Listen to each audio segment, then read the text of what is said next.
And now, the Deeper Thinking Podcast, a space for ideas and reflections in our uncertain times.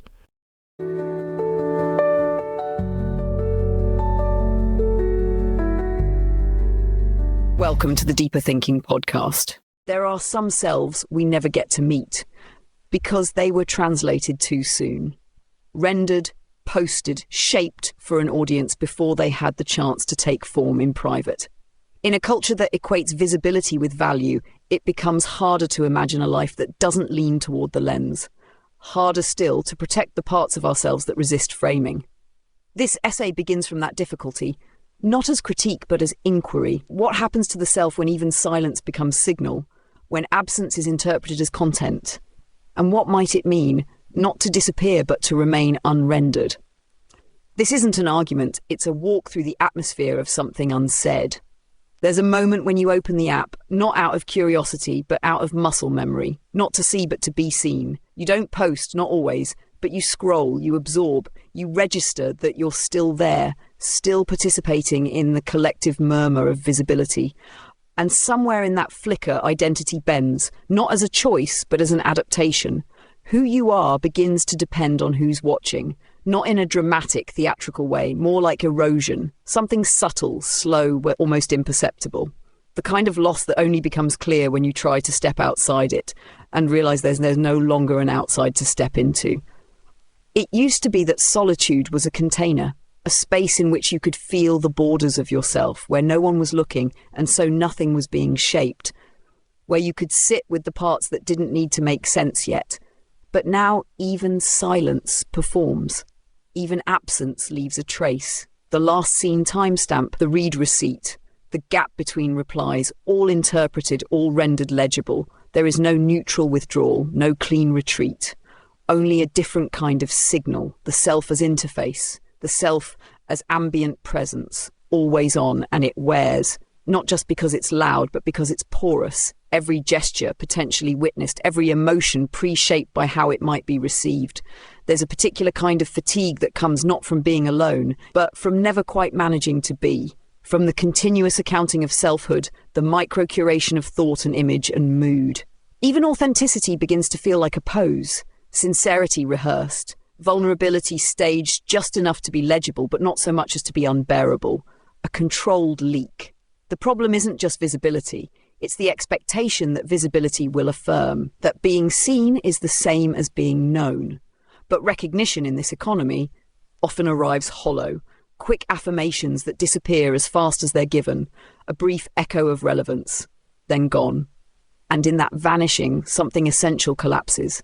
The part of the self that once grew slowly, privately, now rushes to meet the moment, to stay current, to stay circulating. And so it loses weight, loses texture, becomes light enough to float and too light to hold. Maybe that's what freedom now requires, not another post, not a better performance, but a kind of disappearance, not total erasure, but the quiet removal of the mirror, a turning inward that doesn't announce itself, a retreat so complete it no longer needs to be noticed to be real.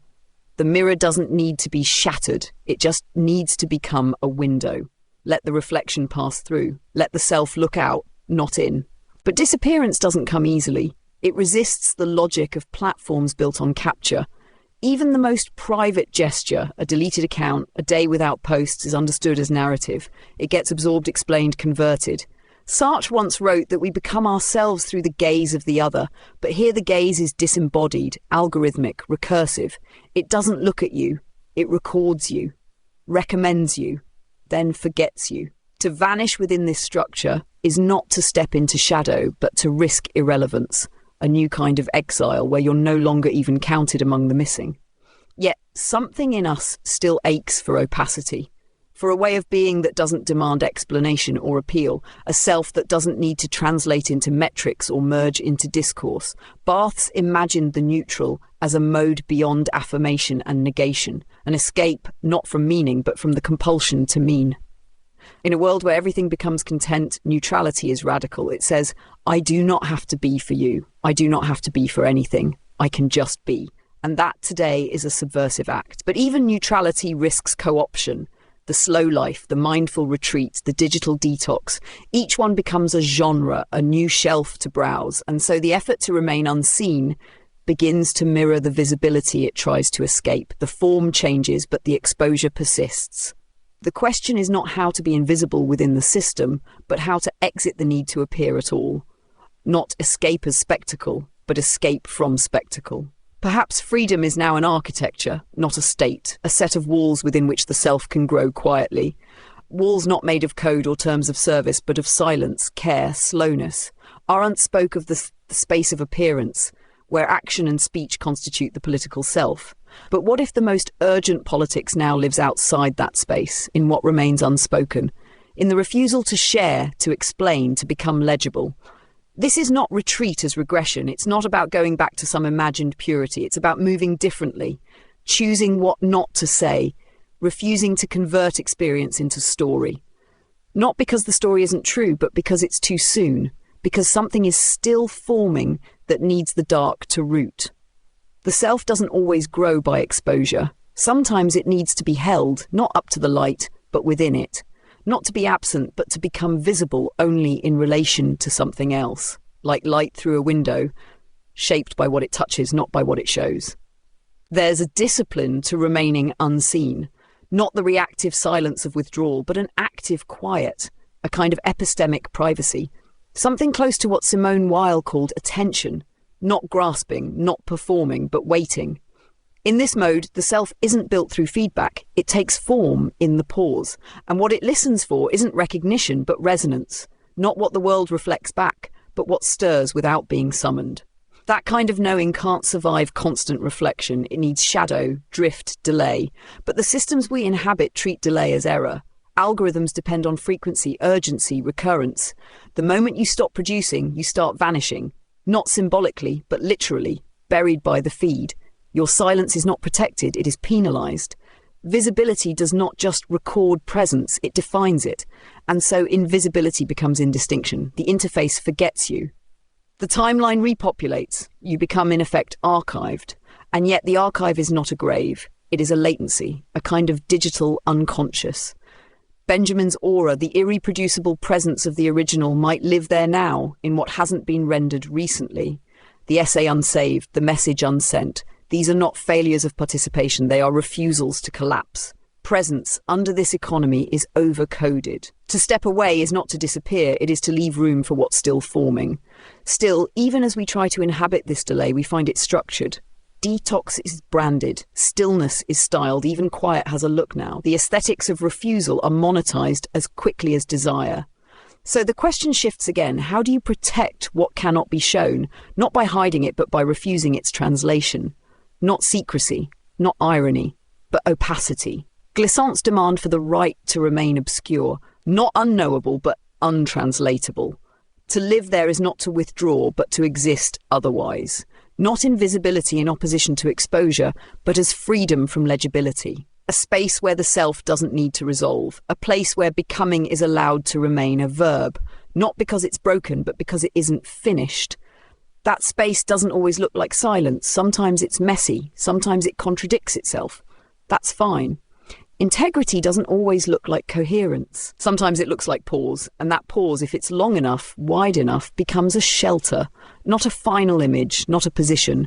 Just a room the self can enter without being asked to speak, not mirrored, not marked, not waiting, just there, not static, but still. But there's a danger in mistaking stillness for salvation. Even the pause can harden into posture. Illegibility, too, can become performance. The self steps back, and in doing so is still watching itself step back, still arranging the retreat in a shape that could be seen if someone were looking. This is not hypocrisy, it's proximity to systems we can't fully leave. To try is not to fail, but to try with awareness. That might be the only integrity left. Every retreat risks becoming a genre, the unposted thought, the off-grid afternoon, the aesthetic of distance. These can comfort, but they can also conceal. The performance doesn't always end when the audience disappears. Sometimes it keeps playing quietly in the imagination.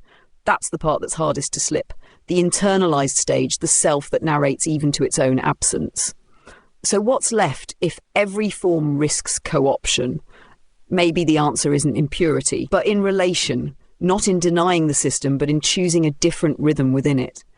Michel de Certeau spoke of tactics, minor subversions carried out inside dominant structures, not revolt but redirection, a slowness that interrupts pace, a sentence that doesn't resolve, a presence that doesn't insist. These are not escapes, they're movements, small ones, but felt and feeling more than visibility might be the deeper register of presence. You don't need to be seen to be sensed, you don't need to post to participate. There is life in the overlooked, meaning in the unread, a kind of quiet insistence that being need not be proven, that some things matter simply because they persist. But this isn't a manifesto. It's not a call to disappear.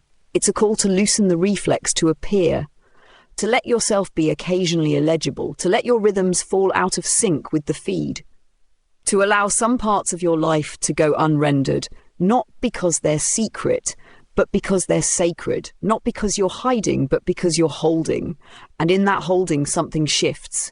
The mirror from earlier, once a surface demanding recognition, becomes, again, a window, not reflective, transparent, no longer asking what it says about you, but showing what lies beyond, a different view, one you don't have to explain, one you can just return to, without needing to be found. Sometimes the mirror doesn't shatter, it just fades, not in drama but in softness, like mist on glass that slowly becomes air. You forget to check it, you stop looking for yourself inside it, not because you've vanished, but because the need to verify thins. That's the inversion. Not rejection, not revolt, just a quiet refusal to keep reflecting. The window no longer shows you back to yourself. It begins to show the world again. And in that world, not everything asks for you. Not everything expects your caption, your framing, your voice. There are trees that don't care what time it is, light that doesn't need to be photographed to be real. People who look at you and don't see a role, a presence, a profile. Just someone standing there, untagged. The absence of a lens becomes a kind of freedom, not from others, but from the self as other. The version of you shaped, always in anticipation of being seen. There is grief in letting that version go, a flicker of panic. If I don't show up, am I still here? But beneath it, a strange steadiness waits, a self not pinned to affirmation, not auditioning, not arranging its edges to be held, just present, present without proof. That doesn't mean finished, it doesn't mean known, but it means intact in the way that unscanned pages are.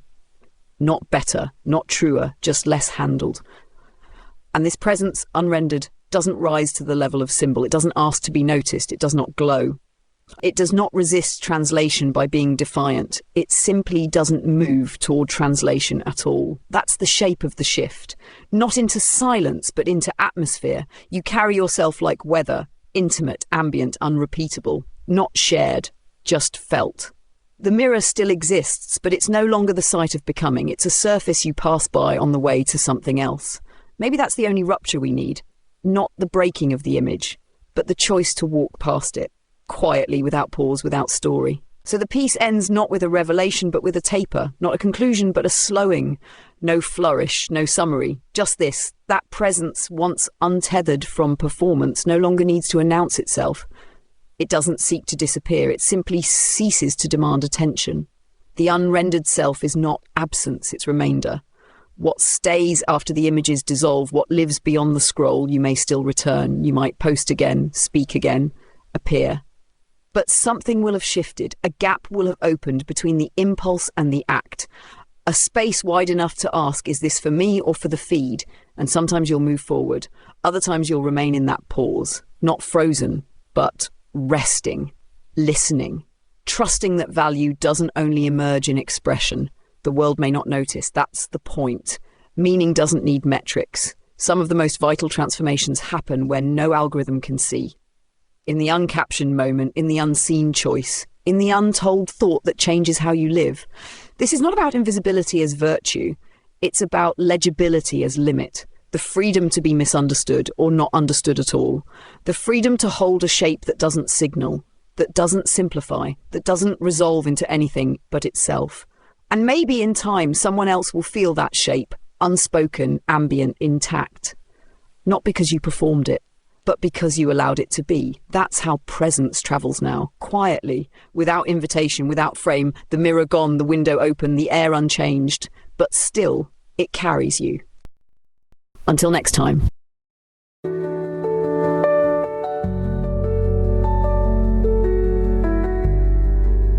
You've been listening to the Deeper Thinking podcast. Today's episode was narrated by Holly, our digital narrator, who helps bring our ideas to life. For further reading, research and ways to support the podcast, please visit the episode webpage. Thank you for your positive reviews on Apple Podcasts. Your reviews help keep us visible so others can discover and enjoy our content.